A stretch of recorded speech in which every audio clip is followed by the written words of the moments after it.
আমি খেয়াল করে দেখেছি। আর ওই দোয়াটা এমন একটি দোয়া আল্লাহর নবী আজও দিয়ে চলে গেছেন আমাদেরকে।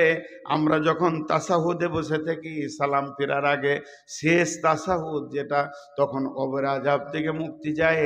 আল্লাহুম্মা ইন্নী আউযু বিকা মিন আযাবিল কবরি ওয়া আউযু বিকা মিন ফিতনাতিল মাসিহিদ দাজ্জালি। আল্লাহুম্মা ইন্নী আউযু বিকা মিনাল মাহিয়াই ওয়াল মামাতি, আল্লাহুম্মা ইন্নী আউযু বিকা মিনাল মাসামি ওয়াল মাগরাম। তো প্রথমেই বলা হয় আল্লাহুম্মা ইন্নী আউযু বিকা মিন আযাবিল কবরি, হে আল্লাহ তুমি আমাদেরকে কবরে আযাব থেকে মুক্তি দাও। একটা প্রশ্ন আমি নিজেই করব, নিজেই উত্তর দিব। আহলে কোরআন বলে একটা গোষ্ঠী বেরিয়েছে, সারা বিশ্বে এরা বিভ্রান্তি সৃষ্টি করেছে। এরা বলছে হিসাব তো হবে কিয়ামতের দিন, তো কবরে আযাব হবে কেন? কি যুক্তি দিয়েছে দেখেন, হিসাব তো হবে কিয়ামতের দিন, তো হিসাবের আগে আযাব হবে কেন?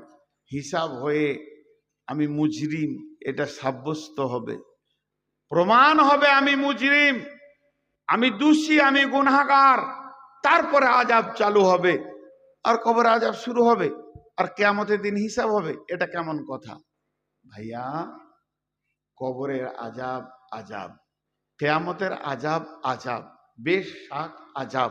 আযাব মানে আযাব, আযাবের অবিধানিক অর্থ আযাব, কষ্ট। কিন্তু কবরে আযাব সত্য, তাহলে আগে হবে কেন? একটা উদাহরণ দিব। আমার বাড়ি আপনার ভেলিয়ানে, আমি এখানে থাকি, এটা আমার বাড়ি। আমার বাড়ি থেকে দূরে একটা মুদিখানা দোকান আছে। আমি দেশ বিদেশে ঘুরি, ঘরে কম থাকি, ওই দোকানে আমি 12 মাস মাল খাই। সেখানে আমার একটা খাতা আছে, মাল আনি দেয়, সে দেয়, আমার কাছে টাকা চাই না, মাসের শেষে পেমেন্ট করে দিই, আবার কখনো 2 মাসে করি, এটা চলে। একটা কথা বলেন, আমি দোকানদারকে বলছি ভাই মনে হয় 3 মাস আপনাকে টাকা দিইনি, কতদূর কি হলো? আমার তো আইডিয়া হচ্ছে যা খেয়েছি তাতে 40-এর ঘর ঢুকে গেল নাকি। তা দোকানদার হাসতে হাসতে বলছে, মৌলানা আপনি খান না, অসুবিধা কি আছে, খান। তা আমিও একটু ব্যস্ত, তো হিসাবটা এই এপ্রিল মাসের শেষে বসবো, কিংবা মে মাসের 10 তারিখে বসবো। হিসাবের একটা ডেট হয়ে গেল, হিসাবের দিন হয়ে গেল। তারপরও আমি মালদা যাচ্ছি জালসা করতে, পকেট থেকে একটা 20,000 টাকার বান্ডিল ও টেবিলে নামিয়ে দিলাম, এটা জমা করে এলেন। আচ্ছা ওইটা যদি জমা করে লাই, ওর কি অসুবিধা?